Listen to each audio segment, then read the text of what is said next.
towards the turn of the century, and they will still be here. Kaya to those of you who are now traditional healers, wag ho kayong matatakot. Don't be afraid to show your wares. Try to show whether you are effective or not, because PITAC will be here to protect you. But before we can do that, we must register ourselves under the PITAC, the Philippine Institute of Traditional Medicine. But how do we do this? Kailangan you must unite yourselves. And we have been discussing with Boy Fajardo.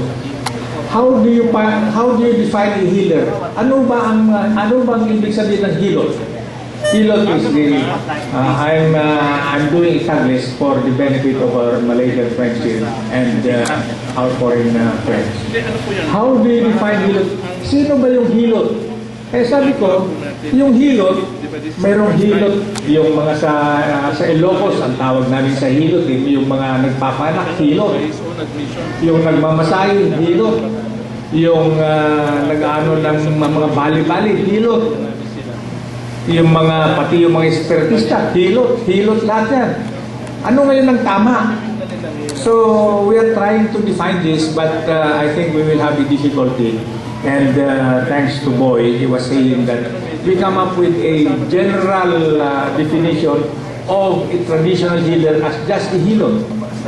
Just like we in the who went to the College of Medicine, when we graduate and pass the board, doktor. Lahat yan doktor. Now, if you go to the Philippine Heart Center and train, then you become either a cardiologist or a heart surgeon. Kung nagpunta ka naman sa orthopedic surgeon ka. Kaya kayo, may mga kanya-kanyang specialty rin. Kaya mahirap i-define. I-define na lang kayo namin na lahat hilot. Now, my word of caution, if we come up with recognizing you, we must have unity. Huwag sana tayo mag-away-away. Because in many instances, the one group try to outdo the other. Mas magaling kami rito, mas magaling kami dito sa Banahaw, mas magaling kami dito Mumbake, Sipugaw, mas magaling kami magtatawas doon. Lahat. Pero, while we are doing this, we should not be, even if we are competing with one another, we should be united. We should be united and try to weed out those illegal practitioners. Maraming mga practitioners dyan na may nakita ko sa Pangasinan. Dumating sa akin yung investigator. Pa-investiga mo ba ron? Yung mayroong nanggagamot sa Pangasinan. Bakit? Anong ginagawa? Kumukuha lang ng mga dahon-dahon sa basura. Sinusunod niya, ginaganon nang manghihilot na raw. Magkano binayan mo? 50 pesos. Ilang kayo nandun? 10. Di 50 pesos na 500 na isang araw. Ngayon, efektibo ba yun o hindi? Kaya tignan natin mga yon. Ngayon, kung mayroong mga hilot na yan, okay, mag-rehistro kayo sa amin, pero tignan namin dahil kayo hindi nanloloko ng tao. We must see to it that what you are doing is effective. Efektibo ba yung ginagawa mo? Yung mga nagdadasal na, efektibo ba? Fine with me, okay lang ako kung magdasal kayo. Because in many instances, prayer is a very powerful mechanism for healing. Parang sinabi sa, mayroon akong kinagisnan dyan na yung mga ginagawa nyo kayo walang scientific basis. Sabi ko nung kinausap ko siya, naniniwala ka ba sa pagdadasal? Yung mga nahihirapan na naniniwala ka ba sa pagdadasal? Oo, pagdadasal. Sabi ko, anong scientific basis ng pagdadasal? Sabi ko, hindi niya rin ako masagot.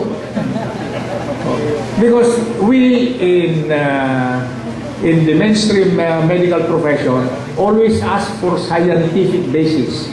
What is the scientific basis of your tawa-tawa for treating dengue? What is your scientific basis for doing your nung nakagat ng aso yung mga bato mo? You must present us a scientific basis. We will always ask for that. But in many instances, alam natin na may mga espiritu na hindi natin nakikita. Maraming ginagawa na tayo na ako'y nasa hospital din, na marami akong nakikita na yung mga pasyente, magpatulong nga po tayo. Magpatulong saan? Magdadala raw ng herbularyo. Sabi ko, kung magdadala ka ng herbularyo, pauwiin mo na yung pasyente mo, doon mo na gamutin. That was my attitude that time. But today, I saw that there are many things paranormal. May mga hindi natin nakikita. Kaya yung mga naksidente na sitado sa mga buntok, yung mga nandun nagseremonyas sila na yung seremonyas nila na sana wala nang mangyaring ganun. Mga tinatawag nila mga sikabunwan, tinatawag nila yung mga ninuno nila na sana gabayan at tulungan. In the end, yung mga nasa hospital, yung mga doktor din, kung hindi na nila nakakaya, humihingi rin sila ng tulong sa dasal. Sasabihin nila, Father Orbos, pwede bang magdasal muna tayo dito? Sabi ni Father Orbos, hindi naman natin sinasabi na makakagamot nun, pero makakatulong kasi yung paniniwala. Ang lakas na, that's a very powerful modality in healing, because I had always believed that 80%, if you believe in your healer, 80% you are healed. Kung naniniwala ka sa nanggagamot sa iyo, ang laking bagay yun. Mga ibang tao dyan, makita lang nila yung doktor nila, gumagaling na sila. May mga hiyang-hiyang. Yung pumunta sa ibang doktor, hindi nagagamot. Pumunta sa dating doktor niya kasi doon siya hiyang. Nagagamot siya. Pero pareho rin na gamot ang binibigay. Many things na hindi mo ma-explika. Kaya ako yung nagagalak ngayon, nandito tayo, na yung mga sinasabi nila, pagkukulang ng mga banggagamot, tayo ngayon sa kadayunan ang papasok para matulungan natin yung mga kababayan natin. Kaya tayo dito, let us be united. And whatever we are doing, I hope that you respect one another. You might not believe in what I'm doing, but at least I ask that you respect what I'm doing. Respetahin mo naman yung aking ginagawa, mas hindi ka naniwala. So magandang umaga sa inyong lahat.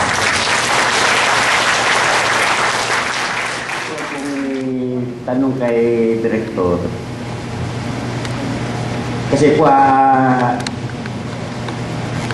ako po'y 49 years na nasa paggagamot sa natural. Dati po nakalabag ko po sila Secretary Flavier at saka si Secretary Galvestan, tungkol po doon sa mga herbal na gamit ko. Pero lahat po yan ay aprobado po ng Bureau of Food and Drugs.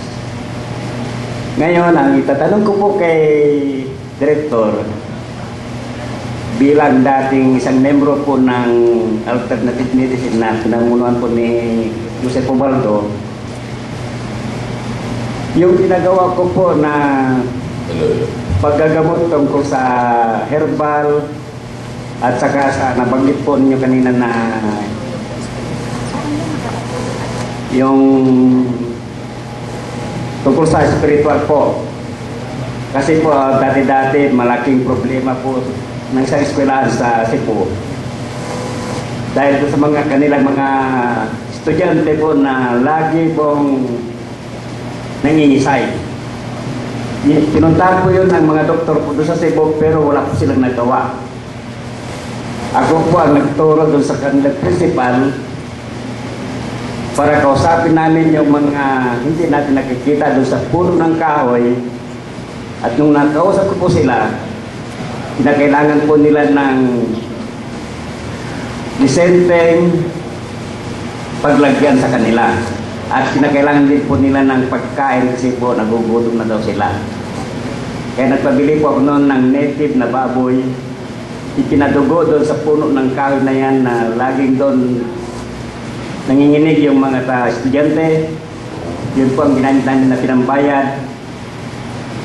Ngayon, ang gusto ko po doon na malaman, kung halimbawa magkaisa po kami lahat dito, saan po namin kayo pwede puntahan para magiging membro po sa asosasyon po na ito? Okay.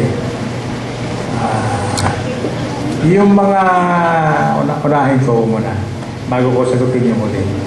Yung mga una nung nag-convention kami ng mga dyan sa Antipolo, mayroon akong nakausap na espiritista. Sabi niya sa akin, nung araw, bago pa nagkaroon ng Philippine Medical Association, bago pa nagkaroon ng Department of Health, nung araw, nandito na kami. Kami na ang gumagamot sa mga may sakit noon. Ngayon, parang tinataboy kami. Sabi ko, hindi naman kayo tinataboy. Sa katunayan nga, ako mismo, naniniwala ako dyan sa mga ginagawa nyo. Kasi, sinong gumagamot yung mga may sakit nung araw? Yung mga yung pinagdadasal, yung mga naghahanap ng inuno. Pangalawa, yung pangalawang kwento mo, ako'y tumira sa hospital. At saka marami akong karanasan din sa labas ng hospital, yung isang namamatay o isang malapit ng mamamatay. Tinatanong ko sa kanila, may nakikita ka ba? Yung mga naitanong ko, mga 40 or 50%, nagsasabi sila na may nakikita kami na parang kukuha na sa amin. Yun yung sinasabi ko kanina sa inyo na paranormal. Hindi ma-explika. Kasi yung nanay ko noon, yung malapit nang mamatay yung lola ko, siya nagbabantay. Sinasabi yung nanay ko, umalis muna kayo rito. Umalis muna kayo. Uwi na kayo, uwi na kayo. Sabi ko, sinong kausap mo? Yung hindi ko nakikita pero pinapalis ko sila. Isang karanasan. Pangalawang karanasan, yung isang kuwan ko, may nakikita ko dyan sa hospital to. Yung bata. Bata, wala naman akong nakikita ang bata dyan. Hindi, nandun nakaupo. Hindi ko pinapaniwalaan. But only to learn that after 3 hours, patay na yung namatay na. Hindi ko mayroon matanong na umalis na rin ba yung bata or what. Ngayon, sa scientific explanation yan, nag-ano lang yan, nag-hallucination yung mga ganon, yung mga inisip. Pero I had always believed that many things paranormal we cannot see. Yung sinasabi ni Boy, yung mga magnetic forces, nandyan yan. Kaya doon sa mga kanayunan, ang lakas ng paniniwala, mga Manobo tribes. Kasi yung Manobo tribes, sabi nila, kailangan may balance, there should be a balance in the environment. Fire, wind, earth, yung mga gano'n nila. If there is an imbalance in that, magkakasira, magkakasakit yung tao. So marami tayong i-explika, pero baka makuha ko na yung buong araw kaya explikaran dito sa mga nakikita kong paranormal. Ngayon, yung huli mong tanong, saan tayo matatagpuan? Saan tayo magpaparegister? Mayroon na tayong opisina. Mayroon na tayong opisina dito sa East Avenue Medical Center Compound. Dito sa East Avenue, mayroon tayong 5-story building doon na nandun na yung Philippine Institute of Traditional and Alternative Medicine. Ngayon, ang ginagawa natin ngayon ay ino-organize namin kayo. Kasi kung ma-organize na kayo at sinusulat na yung guidelines kung paano mag-rehistro, kung magkano babayaran, kung anong gagawin, kung paano ma-eliminate yung mga nandadaya.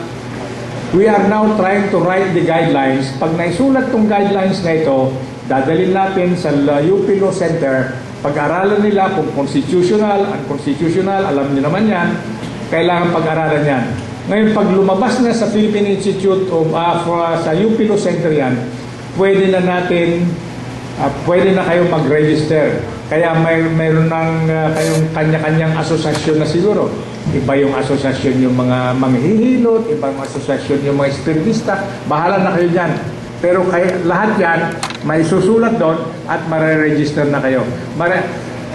Hindi lang dito sa Manila, pero buong Pilipinas, magkakaroon na tayo ng mga centers dyan sa mga regional offices na sila ang magre-register sa inyo. At kung ganon, ay maganda siguro na magkaka-convention rin tayo, magkaka-meeting tayo ng ganito para magturuan tayo. Ano bang pwede mong ituro sa akin na hindi ko nalalaman? Ano bang pwede kong ituro sa iyo na hindi mo rin alam? At that's the purpose of convention, so that we learn from each other. But it will not be, hindi na magtatagal yan. Nandyan si Mr. Boy Pajardo, sila may committee na sumusulat na ngayon yan. At sabi ko nga, bilisan. Kailangan mabilisan ito so that all of you will be recognized. Director, you have any question? Question, Director. Oh, okay. Oh, I see.